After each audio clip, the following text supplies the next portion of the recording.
예, 안녕하십니까. 방금 소개받은 연세대학교의 박명림입니다. 이렇게 뜻깊은 문민정부 출범 30주년 그 기념 토론과 발표에 그 주제 발표를 맡게 되어서 영광으로 생각합니다. 기획해 주시고 초대해 주신 김동영 이사장님, 이각범 교수님 감사합니다. 저는 그동안 조금 우리 사회의 일반적인 그 관점이나 주장과는 다른 얘기를 오래 해온 좀 그런 연구자이기 때문에 어떤 때는 약간 불편하기도 하고 또 어떤 때는 약간 이렇게 색깔이 좀 밋밋하다는 그런 평가도 받고 했습니다. 아까 이각범 교수님께서 몇몇 대한민국의 발전 과정에서 중요한 기여를 한 대통령들이 저평가받고 있는 데 대해서 안타까움을 말씀하셨습니다.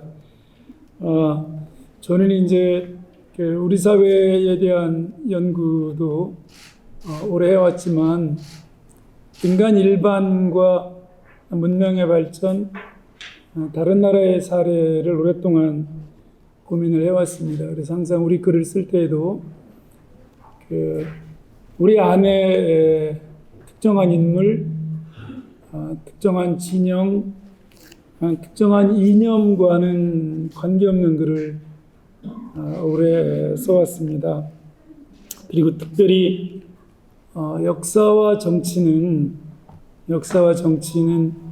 결과에 의해서 평가를 받는 가장 냉혹하고 가장 엄정한 공공 영역이기 때문에 가능하면 제 내면의 개인적인 호우나 개인적인 친분과는 관계없는 관점을 견지하려고 노력했습니다. 그래서 객관적이라는 말은 문자 그대로 객의 관점에서 본다, 떨어져서 본다, 대상화한다는 말인데요. 그거는 대한민국을 사랑하는 만큼 대한민국을 위해서 헌신했었던 분들을 애정을 갖는 만큼 정말 각고의 내면적인 양심 투쟁이나 내면적인 그 극복 노력을 통해서 이 지도자를, 이 시대를, 이 노선을 거리를 두고 평가할 수 있을까? 주인이면서도 대한민국 시민이면서도 과연 거리를 두고 평가할 수 있을까? 그래서 오늘 말씀 도중에도 나오겠습니다만은 저는 YS냐 DJ냐 김영삼이냐 김대중이냐 할 때에도 이번 30주년 글도 그렇고 과거에 민취업 30주년 때 저를 기조광연자로 불러주셨을 때도 똑같은 말씀을 드렸습니다. 두 분을 동시에 보지 않고는 한국의 민주화는 평가하기 어려울 것이다. 그 얘기는 양쪽 다 불편한 말씀일 수 있는 것입니다. 그것은 그런데 저는 그렇게 생각하지 않습니다. 차차로 말씀을 드리겠습니다만 그럴수록 한 분이 높아지는 3.1운동 100주년을 맞았을 때에 한국학자는 없는 굉장히 큰 국제회의를 주최했습니다. 오늘의 정치학, 오늘의 철학을 대표하는 분들로 국제학계에 그리고는 1948년, 49년 이후에 최초의 일이 거기서 있었습니다. 사람들은 대한민국이냐 조선민주共和国이냐 남한이냐 북한이냐도 갈라져 싸우지만 이승만이냐 김구냐 이승만도 이승만주의자들은 김구를 받아들이는 걸 주저하고 김구주의자들은 이승만을 받아들이는 걸 주저합니다. 근데 3.1운동 100주년에 양쪽과 저의 오랜 교분이나 학문적인 해석 때문에 가능했었다고 생각하는데요. 근데 두 분이 양쪽이 다 깜짝 놀랐어요. 처음이다. 대한민국 건국이 위해. 저는 이승만 대통령 자녀를 초대했는데 감기에 걸려서 며느님이 오셨고, 백범 김구 기념사업회 회장님, 바로 직전 국회의장님이셨어요. 이시영, 이혜영 가문의 이종찬 원장님, 이종걸 의원님, 조소환 가문, 지청천 가문, 대한민국 건국수립과 광복운동의 6대 지도자의 후예들을 초청을 했는데 한 자리에 모셨는데 놀라운 얘기들을 오고 갔어요. 이건 처음이다. 이건 처음이다. 특히 김구주자들 관점에서는 이승만 정권에서 죽임을 당했는데 만난 적이 없어요. 악수 한 번 한 적이 없어요. 그걸 학문적으로는 족군주의라고 부릅니다. 족군주의. 영국과 미국이 연합군이 독일과 일본에 처음 점령 진주했을 때 가장 먼저 한 것은 이 족군주의, 히틀러면 히틀러, 비스마르크면 비스마르크, 천황 누구면 누구, 이또르면 이또르미, 이 개인 숭배주의자들을 어떻게 하면 인간 일반 자유나 평등이나 민주주의나 독일이나 대한민국이나 일본이나 인간 공동체에 대한 충성과 사랑으로 바꿀 수 있을까? 가서 보니까 깜짝 놀란 거예요. 우리는 왕당파와 의회파, 의회파 안에서도 두 당파가 같이 영국을 위해서, 같이 미국을 위해서 여기에 있는데 이 사람들은 히틀러파 한편은 반대파고 여기는 누구고. 그래서 저는 김영삼 대통령을 평가할 때 똑같은 관점에 섰었습니다. 그것은 우리는 시대냐 문제냐 인물이냐 구조냐에 초점을 둬요. 근데 저는 두 가지를 다 거부하는 편입니다. 시대냐 문제냐를 보면 이 시대를 사는 사람들도 여럿일 뿐만 아니라 이 시대의 문제도 여러 가지입니다. 오늘 발표문에 자세히 썼습니다만 그래서 저는 그래서 시대의 문제를 늘 동시에 보려고 하고 인물이냐 구조냐 때도 여기도 나폴레옹을 인용하고 있으면 제가 나폴레옹이 늘 두려워한 게 있습니다. 20대 때부터 천재였고 못 이룬 게 없는 지도자였으니까요.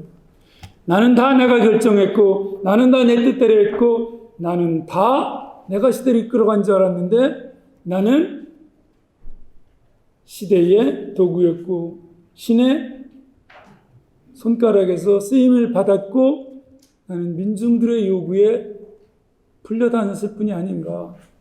나는 그런 얘기를 나폴레옹을 국내에 많이 안 알려있습니다만 나폴레옹의 육성을 하나하나 이렇게 읽어보면 그거를 읽을 수 있습니다. 그래서 저는 김영삼 대통령을 공부할 때도 또 두 차례에 걸쳐서 인터뷰를 할 기회도 있었으나 말씀을 듣고 그럴 때에도 대통령 자신에 관한 것도 여쭙지만 학자로서 숨은 질문도 던졌습니다. 의도된 질문이죠. 그러니까 이분이 어떤 답변을 주실까? 이 문제에 대해서 이런 이제 나폴레옹이나 다른 여러 지도자들을 염두에 두고 의도된 질문을 던진 것도 있었습니다. 중간에 차 말씀을 드려볼까 합니다.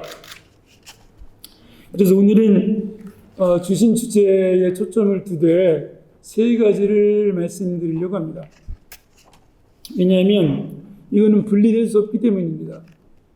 민주화 운동을 역사로 기록하는 것만으로 끝나서는 안 되고 김영삼, 김대중 두 분이 똑같은 질문을 던졌을 때 똑같은 답변이 돌아온 게 참 여러 가지인데 그 중에 하나가 정치는 결과로 평가받는다는 것입니다. 민주화 운동이 민주정부를 수립하지 못했고 민주정부가 민주주의 정책을 펼치지 못했다면 민주화 운동에 대한 평가는 달라질 수밖에 없습니다. 그런데 운동이 정부의 수립에 성공했고 그 정부가 민주정책을 폈기 때문에 저는 이 세 가지를 뒤에 두 개는 가능하면 짧게 연결해서 말씀드리려고 하고요. 특히 민주주의자들은 민주주의 신념, 민주주의 가치에 충실할 때에 정당이나 진영이나 이런 것보다는 민주주의 자체의 심화의 관점에서 보면 김영삼 대통령도 가장 성공한 분이고 김대중 대통령도 가장 성공한 분입니다. 그 당시에 두 경쟁자들 중에 보다 더 민주주의를 희생을 했고 보다 더 민주주의 신념을 갖고 있고 보다 더 국제적으로 민주주의자로 알려진 사람들에게 정부를 넘겨줬기 때문에 파당적 관점에서 보면 정권 뺏겼네 이럴 수 있지만 대한민국 전체의 발전 관점에서 보면은 정당의 교체보다 훨씬 더 중요한 업적들을 이루셨을 수도 있습니다. 근데 이런 것들은 이제 정당 관점에 서거나 진보 보수 관점에 서면 맨 뒤에 말씀드리겠습니다만 우리 시대가 왜 노태우, 김영삼, 김대중, 노무현 때까지는 자기 쪽은 잘못하면 엄격한 사법의 잣대를 들이대고 상대 진영은 민주주의 잣대로 연립하고 포용하고 같이 하려고 하는데 이명박, 박근혜, 문재인, 윤석열 정부는 내 쪽은 가능하면 법의 잣대나 양심의 잣대를 들이대지 않고 그거는 경쟁자 쪽이고 우리 쪽은 포용 아니면 민주주의고 뭐 이런 쪽으로 완전히 다른 법과 민주주의 관점에서 보면 두 가지를 다 공부한 연구자 입장에서 보면은 두 시기는 너무나 다릅니다. 오늘도 시작부터 조금 불편하신 선생님들이 계실지 모르겠어요. 저 친구는 뭐 여면 여고 야면 야지 진보면 진보고 보수면 보수지 뭔가 좀 다른 것 같다.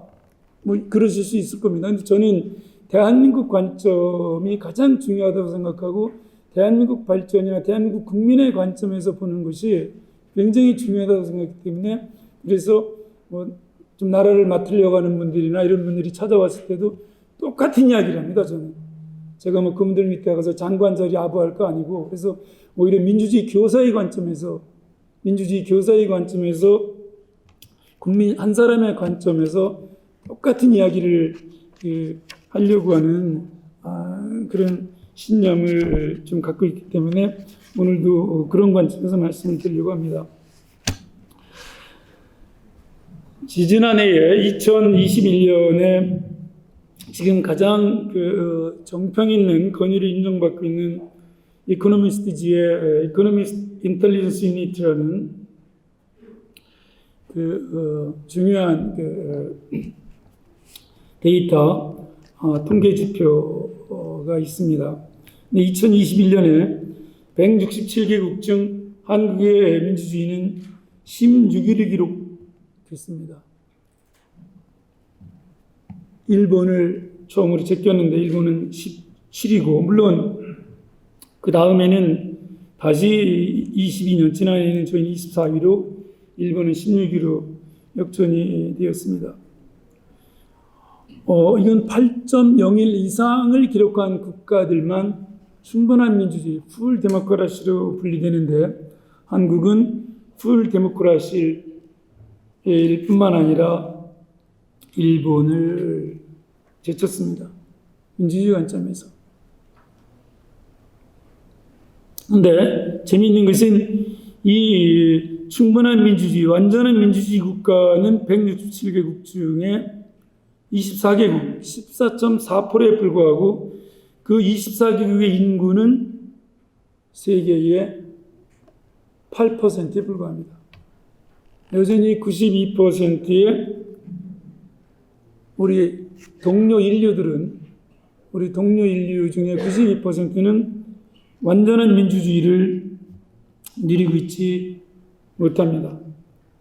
시민적 자유와 평등, 물론 오늘 그 말씀을 드릴 시간은 없습니다만 제가 우리 사회에 많이 공개하는 의회 여러 가지 규모라든가 자살이나 저출산이나 자살 저출산은 뭐 최악 지표를 15년 동안 놓치지 않고 있는 유일한 국가이기도 합니다. 저희가 있을 수 없는 보통 2, 3년 1등을 할 수 있는데 15년을 1등을 하는데도 자살과 저출산을 해결 못한다는 것은 인류 역사의 처음입니다. 이렇게 발전된 국가에서 우리의 물질을 어디에 사용하고 있는지 정말 걱정되는데 그 말씀을 드릴 시간은 없습니다.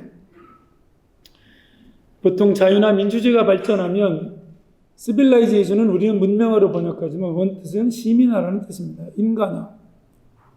아테네 범주 안에 어디로 들어오면 시민이 되면 그는 자유와 평등을 누린다는 뜻인데 우리는 문명화를 이제 물질화 산업화로 이해해서 그런지 반도체나 스마트폰이나 자동차나 배터리나 세계 최절정의 물질 문명을 보여주고 있는데 인간 시민 집회는 최악을 지금 반세대 동안 지속하는데도 진보 보수가 해결할 기미를 보이지 않고 있어요.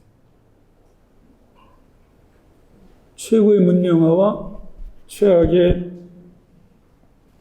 시민화가 같이 결합된 상태입니다. 근데 그거는 이 이후 세대의, 저희 86세대의 잘못이기 때문에 오늘 초점은 아닙니다.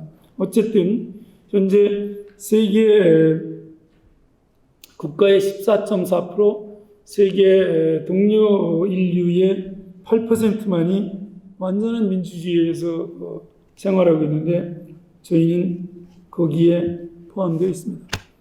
1987년 이후에 대한민국은 인류의 보편적인 가치로 인식되어 온 자유와 민주주의를 이루는 데 있어서 여야의 격차는 있었고 부분적인 단속적인 그런 파동은 있었습니다만은 안정적으로 이거를 누리는 데 있어서 가장 성공한 국가 행화로 평가받고 있습니다.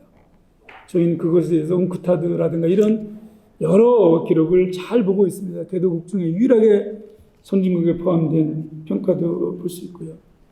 1948년 이래 또는 1876년 이래에 또는 그 이전에 10세기 동안 고려와 조선은 인구의 30%가 노비였습니다. 10세기 동안. 그러면 우리의 민족이나 국가의 역사로 볼 때에 1980년 이후는 물질 문명이나 민주주의 수준에서 최고의 발전된 그런 단계라고 할 수 있을 것입니다. 그런데 이 중에 가장 중요한 전환점이 언제냐? 가장 중요한 전환점이 자유민주주의와 공산주의, 사회주의와 자본주의, 대륙과 해양, 이 판갈이, 이 문명이 어느 쪽에 설 거냐를 결정한 시제는 1945년에서부터 53년입니다. 이 국가가 세계의 어느 문명에 놓일 것인가를 정초를 지은 사람은 이승만 대통령과 이승만 시대의 국민들이었습니다. 두 번째, 이러한 전체적인 세계의 지형에서 우리가 자본주의, 자유주의 진영에 속했지만 여전히 빈곤 국가로 머물러 있을 것인가? 그리고 그때의 많은 문건들을 보면 대단히 모욕적이지요.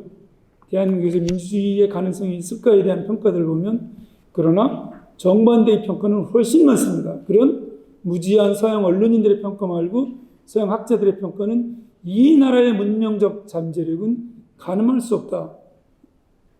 누구의 표현입니까? 노벨 문학상은 펄복의 표현이에요. 그런 글은 너무나 많습니다.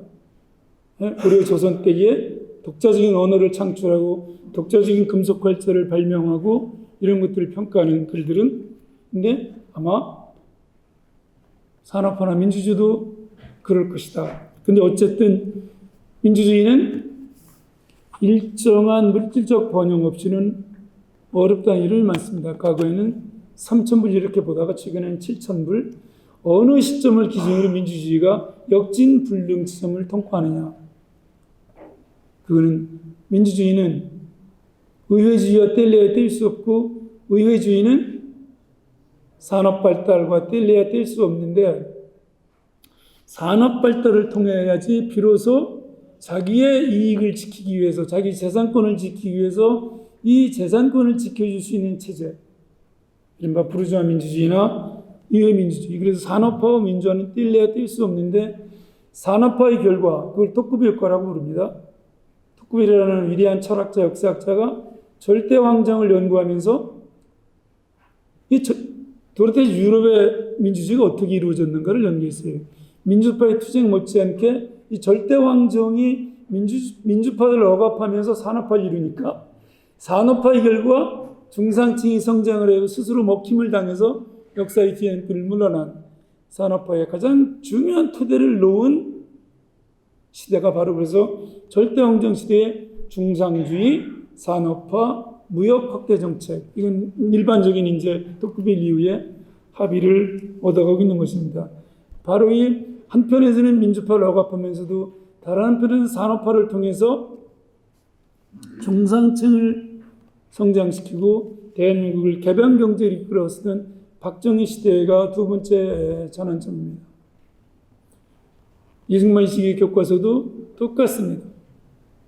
스스로 우리는 북한 전체주의, 스탈린 체제가 어떻게 다른가, 자유는 무엇이고 민주주의는 무엇이고 인권은 뭐고 정의는 뭐라고 교과에서 가르쳤는데 부정선거를 하고 이러니까는 자기가 가르친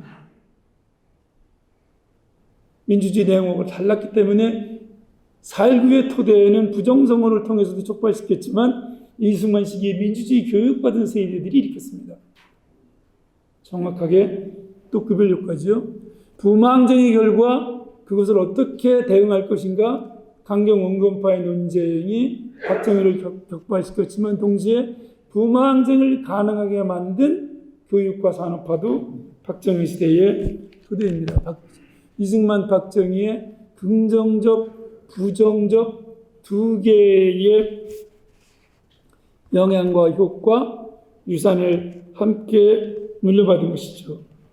그렇다고 할지라도 주체들의 결단과 희생, 그걸 학문에서는 이제 선두주자들의 벌금이라고 부릅니다.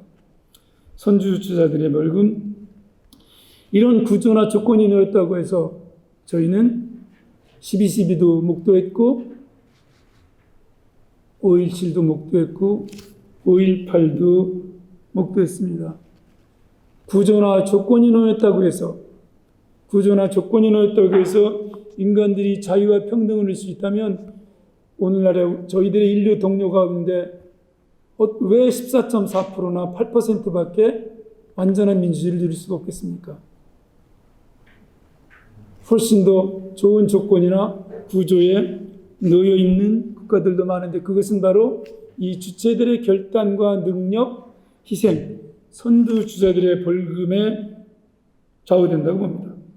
이 회귀불능점, 다시는 돌아갈 수 없는 포인트로 노렸던 이 지점 이후로는 이제 다시는 대한민국은 군사독재나 민주화 이전 정부로 돌아가지 않읍시다. 저는 그것이 1987년 6월 항쟁이고 두 번째가 김영삼, 김대중, 김영삼 정부의 출범이라고 생각합니다. 뒤에 말씀드리겠습니다만 김영삼 정부의 출범은 그냥 눈으로만 봐도 앞 뒤를 보면 금방 알 수 있어요. 앞에는 군인 출신 대통령이고 자기와 같은 정당 소속이었어요. 뒤에는 자기와 평생 경쟁하면서 연합해서 민주화를 이루려고 투쟁했던 동지이자 경쟁자였어요. 이런 위치에 놓인 지도자 하나 시대를 변형전이라고 하는데요. 좋은 시대의 제를 전이를 시켜주는데 뭔가 수직적이 아니야. 보수면 보수, 진보면 좀 진보, 사회주의면 사회주의 뭐 이렇게 가야 되는데 뭔가 이거는 보수에서 진보로 넘겨주고 그런데 정당 소속은 와이스는 이쪽인데 평생의 민주주의 신념은 이쪽하고 훨씬 가깝단 말이야.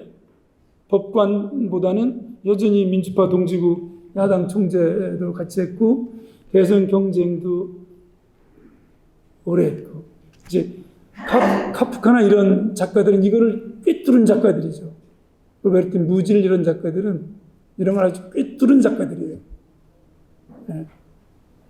저희 386처럼 하나의 신념이나 노선만 고수해가지고 나라가 이렇게 어려워지는데도 자기 이념만 고수하는 거예요. 그냥 뭐 부정선거를 하건 뭘 하건 그냥 자기는 민주파라고 착각에 빠져 있다고요. 저는 저희 세대를 그래서 이해 못하는 그런 연구자 중에 한 사람입니다. 그러면 이 과정에서 이런 결단과 돌파를 통해서 선두주자가 벌금을 치를 때 그 벌금의 내용을 조금 살펴봐야 될 것 같습니다. 학문용어로는 페널티라고 되어 있습니다. 페널티. 근데 역사가 주는 벌금은 하늘이 주는 상금이기 때문에 마키아벨리는 이런 벌금을 치른 자들의 묘비는 세상에 있지 않다. 실제로 없어요. 그런 사람들의 묘비는 다 왕당파가 태워버리거나 다 그냥 종교개혁 이런 때 날려버리고, 이런 사람들의 묘지는 하늘에 있다. 하늘에 있다는 것은 역사가 기록한다는 거예요. 역사가. 이때 고전에서 하늘에 있다는 표현은 다 그리스 시대나 당나라 시대나 부자는 아무도 기억 못하지만 바로 이런 시대 의제를 위해서 벌금을 치른 정치인들, 군인들, 종교인들, 사상가들, 문인들, 이런 사람들은 저희가 다 기억하죠. 아마 피렌체를 가서 부잣집 방문하신 분은 한 분도 없을 거예요. 미켈란젤로나 단테나 이런 거는 보셨어도 그리스에 가서, 아테네 가서 아마 부잣집을 방문하신 분은 한 분도 없을 거예요. 네? 그거는 누구도 벌금으로 인정하지 않으니까. 그건 자기 주머니 채운 걸로 인정하기 때문에. 83년 5.18 김영삼 대통령의 단식 성명은 지금도 잘 저는 쉽지가 않아요. 완독하기가. 너무 비장해가지고. 너무 비장해서. 내가 뭐 벌금을 치르는 게 감옥을 조금 가고 뭐 민주화운동을 하는 이 정도가 아니라 나는 생명을 건다. 생명을. 벌금 중에 최고의 벌금을 내겠다는 것이죠. 이 땅의 민주주의를 위해서. 저는 첫 번째 김영삼 대통령이 치른 벌금은 40대 기술원이었다고 생각합니다.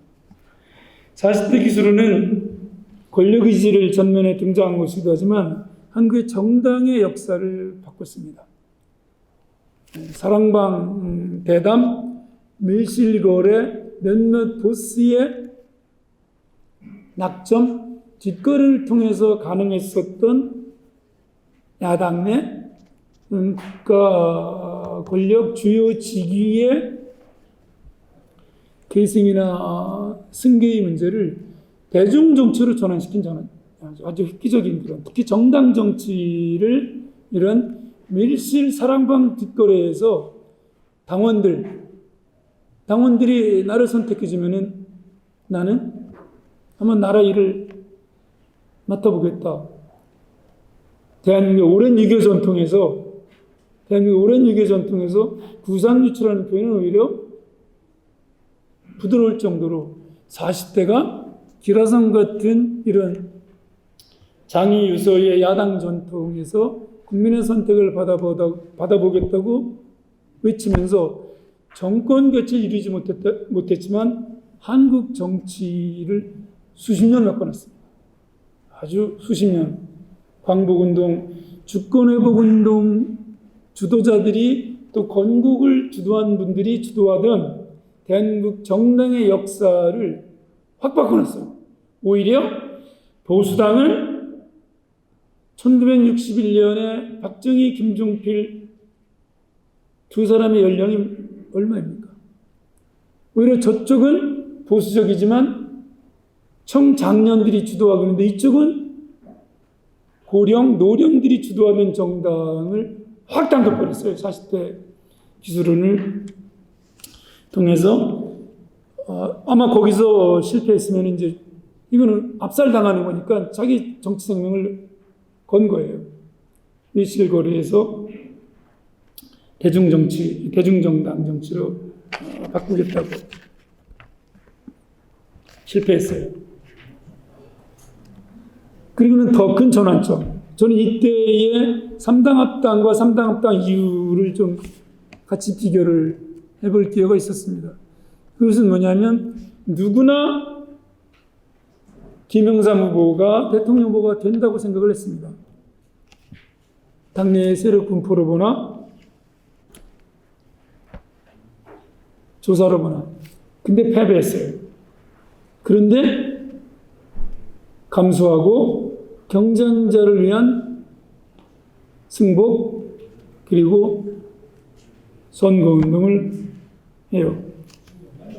이 승복의 문화는 내면적인 승복이냐 외면적인 승복이냐는 중요하지 않고 굉장히 중요한 이것도 하나의 바로미터입니다. 반호남 지역정당, 호남 고립 3당 합당이라는 비판을 받았지만 3당 합당을 통해서 TK, 군부, 영남, 보수파와 연대를 집권을 했어요. 그런데 40대 기술은 전후와 아주 유사한 행보를 보여요. 자기가 소속된 보수진영, 보수정당, 그리고 군부 권위주의 세력, 지역 기반도 겹쳐요. 영남, 다 감옥에 보내버려요. 다 감옥에. 자기 아들도 감옥에 보내요. 법리적으로 마땅치 않으니까 많이 조사를 해서 자기 최측근도 감옥을 보내요. 이거는 3당 합당과 좀 반대인데 뭔가 이거는 영남, 이것도 오랫동안 산업화, 오랫동안 보수파의 이런 보수정당의 지도자인데 그런데 DJ한테는 강요 추천을 아니 선거 과정도 다르죠. 집권 이후에도 다르고 단식 투쟁을 결당하는 것도 광주예요. 얼마나 저희가 얼마나 작습니까? 저는 그 이후에 정치인들하고 대화 정말 많이 했습니다. 김영삼, 김대중, 노무현 요만큼도 이해하는 분들이 없어요. 정말로 진영이나 지역 문제에 완전히 빠져들어가지고 저는 의도된 질문을 던지는 건데 다 걸려들어요. 자기의 그릇의 크기가 다 드러나요. 그냥 광주 5.18은 누가 봐도 김대중을 지지한 것 같고 호남 출신이 김대중이고 이거는 호남 문제일 것 같은데 YS는 그게 없는 거예요. 이거는 대한민국 문제고 민주주의 문제인 거죠. 이건 DJ 호남의 문제와 광주의 문제와 5.18 학살 반전두환 투쟁은 김영삼의 문제이고 이거는 대한민국 민주주의 문제예요. 이건 지역 문제가 아니고요. 그 뒤로 5.18 특별법 제정, 광주 민주화운동 정명 어느 정부에서 했습니까? 김영삼 정부에서 합니다. TK는 전부 감옥에 보내도 이거는 지역 문제가 전혀 YS의 정치의 근거가 아니었다는 걸 보여주는 거예요. 정치는 결과라고 말씀드렸습니다. 집권 이후에 어떤 정책을 변화가 중요해요. 보편적인 민주주의 문제였다는 것이죠. 그런 점에서는 지금 저희가 수도권과 비수도권, 진보와 보수의 진영 대결 이 두 개가 가장 중요한 사회 균열 구조라 그래요.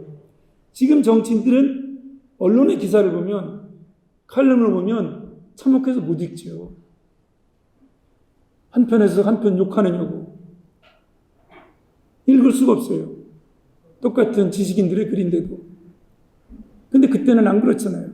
그때 가장 중요한 두 개의 균열 구조는 영원한 대결 구도와 민주 반민주 대결 구도에서 이 두 개를 다 보편의 관점에서 대한민국 관점에서 YS는 넘어서고 있다고요. 선택할 수 없는 거예요. 지금의 관점에서 보면. 지금의 관점에서. 직접 여쭤본 적이 있어요. 마지막 문제는 광주 문제도 여쭤봤지만 그러니까 DJ냐 이회창이냐보다 더 중요한 게 이분한테는 정부를 국민이 한다는 문제였어요. 그래서 DJ 비자금 사건이 폭로됐을 때 자기가 소속된 정당 후보고 자기가 가장 아끼는 정치인이 사무총장으로 폭로한 거예요. 근데 예상외의 답변이 돌아왔어요. 제가 질문을 했을 때. 예상외의 답변이. 민주주의는 정부를 국민이 선택하는 거 아니냐, 밖에서. 민주주의는 정부를 국민이 선택하는 거다. 선거 과정에 검찰이 끼어들어가지고, 이게 좌우된다면, 그게 정상적인 선거고 정상적인 민주주의를 할 수 있느냐. 죄의 귀를 때리는 말씀이에요. 죄의 귀를. 이분이 여기까지 오게 된, 이분이 성장하게 되는 데는 이런 보편적인 아까 말씀드린 시대와 문제를 결합하는 주체와 구조를 결합하는 그 문제가 아니었으면 불가능하구나. 그래서 단식 이후에 웃으면서 여쭤봤어요. 단식 하시고 느끼신 게 없습니까? 단식하지 말래. 죽는데. 얼마나 고통스러우셨으면. 단식하지 말래. 다른 말씀을 안 하세요. 다른 말씀. 자, 그래서 저는 이제 몇 가지 논점만 말씀드리고 제게 배당된 시간이 50분이어서 마무리를 짓도록 하겠습니다. 이 보편의 관점에 섰기 때문에 광주를 제도 정치권에서 제한 학생이 아니고 제도 정치권에서 광주를 가장 중요한 민주화의 의지를 끌어올린 것은 YS입니다. 이 단식 투쟁을 통해서 동교동, 상교동뿐만 아니라 서울과 워싱턴, DJ와 YS가 연결되고 광주가 가장 중요한 반군사독재의 의제로 복원이 되었고 이것은 이 이후로 끊기질 않습니다. DJ 집권을 마무리할 때까지 광주를 가장 중요한 민주화의 핵심 의제로 끌어올린 것은 YS의 단식 투쟁이었고 저희가 이 이후로는 너무나 잘 알고 있습니다. 민주협 결성부터 개헌운동, 선명야당, 복원 이 반대를 생각하면은 이것이 얼마나 중요한 전환점이 되나 알 수 있습니다. 이 반대를 만약에 5.18이 호남 중심으로 고립되었거나 이랬을 경우에는 그 뒤로 민주화운동은 어땠을까? 그리고 과연 반군사독재 투쟁의 보편적인 연결점은 어땠을까를 생각하면 한국 민주화운동에서 김영삼이라는 한 선두주자의 이 단식이라는 벌금은 간단한 벌금이 아니었던 것 같습니다. 다 읽어드리긴 어렵고 민주화 투쟁은 생명을 건 투쟁이어야 한다. 그래서 나는 단식을 한다. 생명을 건 투쟁만이 민주화를 성취할 수 있다는 것을 국민 여러분께 알리면서 저의 투쟁 결의를 굳건히 다집니다. 저는 이제 마지막으로 잘 안 읽혀지 죽음을 각오하신 거예요. 저는 이제 마지막으로 국민 여러분의 지지와 성원에 보답하는 길은 민주화 과업에 겸허하게 되게 자랑하실 줄 알았는데 생명을 바치는 걸 겸허하게 아주 낮은 자세로 겸허하게 이 몸을 바치는 것이라고 확신합니다. 반석 제 민주화 투쟁에 제 모든 것을 바칠 것을 결심하였습니다. 저는 이번 단식 투쟁에서 제 생명을 잃을 수 있다는 것을 잘 압니다. 유언을 미리 남기세요. 마지막 부분에 저에 대한 어떠한 소식이 들리더라도 그것에 연연하거나 슬퍼하지 말고 오히려 민주화에 대한 우리 국민의 뜨거운 열정과 확고한 결의를 보여주시기 바랍니다. 정치들은 썩지 않으려고 하죠. 근데 역사는 부패는 두 가지 뜻이 있습니다. corruption 듣지만 decay. 저희는 이 decay를 많이 연구하는 학자들인데요. 내 육신이 썩어 죽어서 이 육신의 죄를 딛고 다음 단계로 나아가라고 해요. 내가 죄가 될 생각을 안 하는데 내가 끝까지 살려고 저희 산빨리기들처럼 역사는 전진하기 굉장히 어렵죠.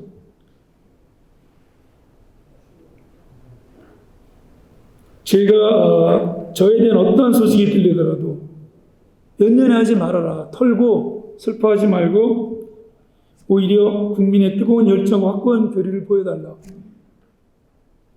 이 썩은 잔해를 딛고 앞으로 마지막 유언처럼 이제 들리는 것이죠. 그리고 그 뒤로는 저희가 너무나 잘 알고 많은 언론인들, 학자들이 정리를 해놨습니다. 이것이 발화점이 되고 이것이 집결점이 되고 학문에서 말하는 포코 이것이 핵이 돼가지고 이 단식과 영남 지도자의 5.18 그런 5.18을 계기로 한 이걸 그래서 이제 많은 사람들이 벌금에 동참하게 되는 것 같습니다.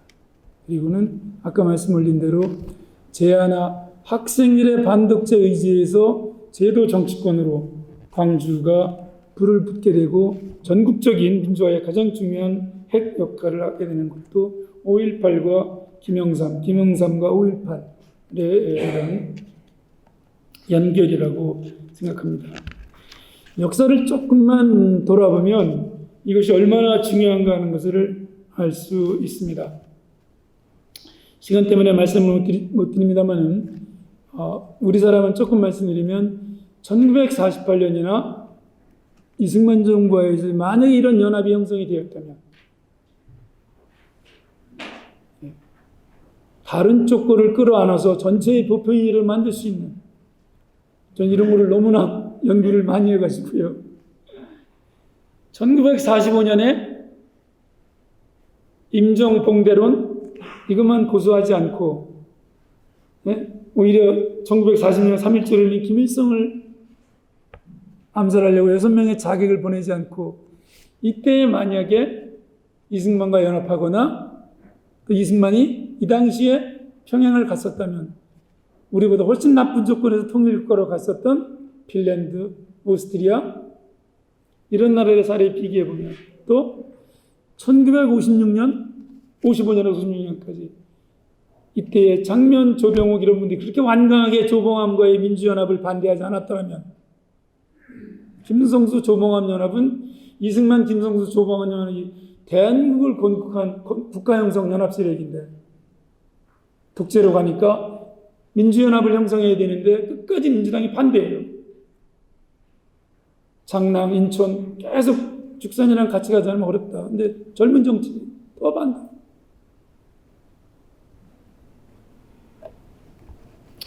만약에 YS처럼 이런 걸 일찍 끌어안는 훈련이 되어 있었다면 아마 벌금을 저희가 덜 치렀을지도 몰라요. 앞에 연합 연립을 했으면 다른 나라들 한번 꼭 봐주시면 감사하겠습니다. 이게 얼마나 중요한 문제인지. 독일이나 오스트리아나 핀란드나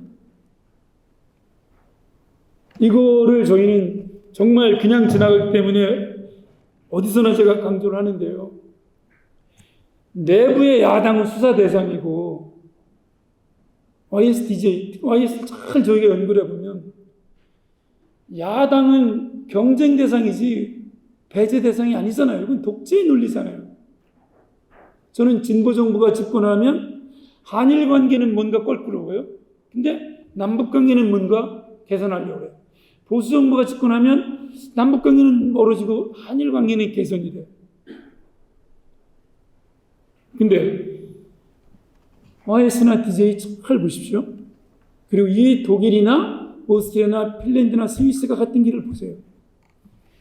내부의 동일한 국민, 동일한 집권 세력, 동일한 애국 세력인 야당은 안 만나.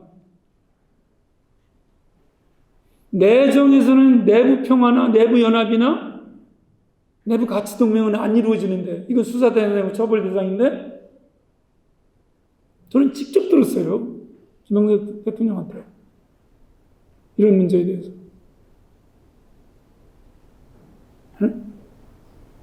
근데 우리는 남북관계 내부의 보수당하고는 연립 연합을 못해도 화해를 못해도 남북관계 개선할 수 있다고 착각을 해요. 진보. 보수는 또 정반대예요.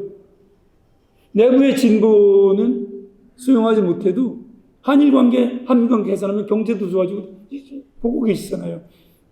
이 정부 앞에 정부의 이 야당 여기도 정확히 썼고요. 탄핵은 62석의 보수당과 38석의 중도당의 합류가 없었으면 불가능했는데 그 100석이 없었으면 집권하자마자 오히려 청산돼 적폐로 몰아요. 62석까지도. 탄핵연대는 누가 깬 겁니까? 촛불정부가 탄핵연대, 촛불연대를 깨놓고는 그렇게 적폐청산 안 맞는다고 아무리 글을 써도 제도개혁을 통해서 적폐를 같이 극복을 해라. 그러면 되는 거다. OIS가 어떻게 하나를 척결하느냐. 같은 영남이고 같은 지지 기반이다, TK는 IS에. 근데 민주주의 관점에서 어떻게 깔끔하게 도려내느냐. 어떻게? 응? 어떻게 했느냐, 그거를. 좀 배워라. 부패 척결을 어떻게 했느냐, YS가. 어? 부패 척결을. 금융실명제할 뿐만 아니라 자기 측근, 자기 자녀의 구속도 가장 고통스러웠다더라. 근데 어떡하냐, 깨끗한 정치 해야 돼. 딱 그 하면 어떡하냐, 깨끗한 정치 해야 되는데. 응? 그래서 저는 읍참 진영, 마속을 자를 게 아니라 자기 자식도 자르고 수족도 자르고 자기 진영을 자른 거예요. 네? OS는 그러면서 민주주의나 이런 투명정부나 여러 가지를 한 단계 도약을 시킨 것이죠. 이제는 유월항쟁 쪽을 말씀드려야 될 것 같습니다.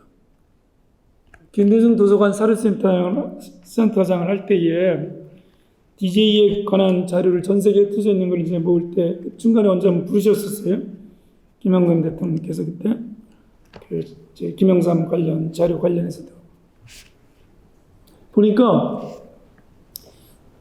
김영삼의 민주화 운동은 김대중과 분리할 수 없고 김대중의 민주화 운동은 김영삼과 분리할 수 없다는 것을 중요한 변곡점마다 느꼈어요.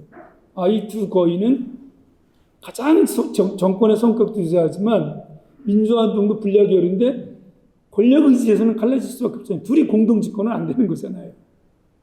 권력 의지를 놓고는 분리됐지만 보편 의지에 있어서는 분리된 적이 없어요.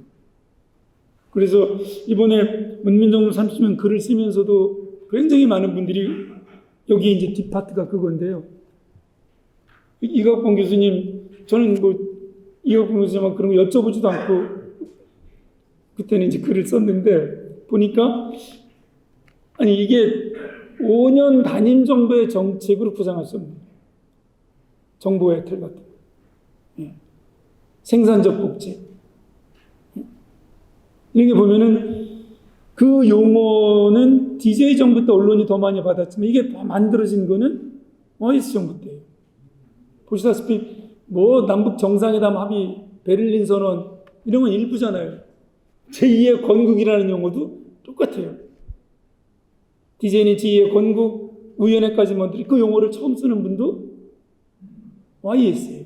이렇게 보편적 시대의제와 싸우는 분들은 앞서거니 뒤서거니 누가 개척자냐 누가 완성자냐 있지만 시대의 문제를 동일하게 파악하는 그런 뛰어난 능력을 갖고 계신 것이죠. 그래서 저는 이거를 이렇게 생각합니다. 단식 이후에 이제 마무리를 짓겠습니다. 그 연합적 경쟁의 정치와 경쟁적 연합의 정치라고 발표문에서는 말씀을 드렸는데요. 저는 그것이 정치의 핵심 중 핵심이라고 생각합니다. 경쟁을 하다가도 보다 더 큰 과제가 있을 때는 연합을 하고, 연합을 했다가도 내가 추구할 게 있으면은 내가 추구할 거를 조금 더 먼저 심판을 받고 싶어 하는 인간 일반이에요. 그래서 저는 3당 합당도 그거를 직접 여쭤보지 않았는데 3당 합당이 도덕적으로 비판받은 것 때문에 더 그때 연합의 대상이 87년에 DJ랑 못한 것을 이때 보수랑 하면서 집권하면서부터는 더 경쟁이 아니라 집권 이후에 연합으로 갈 수 있었기 때문에 시대의제를 하나의 척결, 아까 말씀드린 대로 80년 이후에 단 한 번도 특히 문민정부 출범 이후에 단 한 번도 문민민주주의를 흔들리는 전통을 만들 수 있었던 것도 바로 이거라고 생각합니다. 연합적 경쟁과 경쟁적 연합의 이 틀을 만들어 놓은 것. 이제 마무리를 짓겠습니다. 저는 김영삼 대통령 그리고 김영삼 정부를 중심으로 한국 민주주의를 공부할 때 세 개를 고민해 봅니다. 세 개를. 너무나 저희는 많은 동남아부터 중동, 북아프리카, 남아프리카 여러 나라들, 라틴 아메리카, 소아시아를 볼 때에 많은 나라들의 민주주의가 역진되거나 군부가 다시 등장하거나 1인 집권이 장기화하고 있는 많은 사례를 보고 있습니다. 아까 말씀드린 대로 군인들은 국가안보에만 충실하고 경찰이나 검찰은 부패 방지와 인권 보호에만 충실하고 정치는 국민과 의회와 대표들이 하는 것이다. 선출된 대표들이 이런 쿠데타의 가능성을 영원히 종식시키고 민주주의의 본령이 무엇인지를 보여주는 데 있어서 김영삼 정부의 업적은 아까 좀 이각공신 저평가 받지 않느냐 이런 말씀 저는 한번 국제적인 비교를 해보고 싶습니다. 꼭 그런 국제회의를 한번 해보고 싶은데요. 민주화 도정에서 대한민국 같은 사례가 워낙 드물기 때문에 단 한 번도 다시는 군인들이 총을 들 생각을 하지 못하고 완전한 민주주의로 이렇게 만들어놨던 사례와 민주주의가 역진되거나 횡보하거나 지체됐던 다른 사례들을 비교 연구해서 처음으로 돌아갔으면 좋겠습니다. 이게 발표문에 되어 있습니다만 로마가 위대해질 때 다 로마의 위대한 지도자들은 최초로 돌아갔습니다. 어떤 정신과 노력으로 오늘의 로마를 만들었는가. 정도전은 500년간의 나라를 만든다고 할 때 공자와 교를 각오를 합니다. 그리고 실제로 여러 차례 그런 걸 써요. 썼다가는 안 되니까. 근데 인용을 해요. 당신이 500년간의 나라, 800년, 서주, 동주를 꿈꾸었느냐? 나는 여기에 그리고 정확하게 그 나라 500년을 가요. 그 제도를 기가 막히게 짜서. 그래서 저는 지금 우리의 민주주의가 횡보를 하고 있고 진영 대결의 최악의 수렁에 빠져 있습니다. 우리 쪽은 아무리 못나도 우리 지역은 아무리 못나도 뽑았으면 좋겠고 다른 쪽은 아무리 잘나도 이거는 수용할 수 없는. 그런데 이 시기 최초의 문민정부, 최초의 벌금을 치렀던 김영삼 시기로 돌아가서 그때의 진영을 넘는, 지역을 넘는 보편적인 가치, 국가와 국민을 위한 전체적인 벌금, 그리고 그때 놓았던 틀이 어땠길래 다시는 군부권위주의의 가능성이 조금 더 없게 만들어 민주주의의 대로를 놓았는가. 대도에는 문이 없게 만들어 놓으셨는가. 그거를 연구하면 그 어려운 군부권위주의에서 민주주의를 반석에 올려놨는데 그 민주주의 이렇게 나라를 두쪽내고 이념과 진영과 세대와 젠더로 갈라놓은 오늘의 정당과 지도자들이 다시 조금 옷깃을 여미고 이때의 벌금을 치렀던 거의 마지막 유서 같아서 아까 직접 읽어드렸거든요. 그런 정신으로 돌아가면 아마 이 최초의 업적과 최초의 정신 잘못된 것도 물론 포함해서 그러면 대한민국은 더 많이 발전할 수 있지 않을까 그런 생각을 해보게 됩니다. 경청해 주셔서 감사합니다.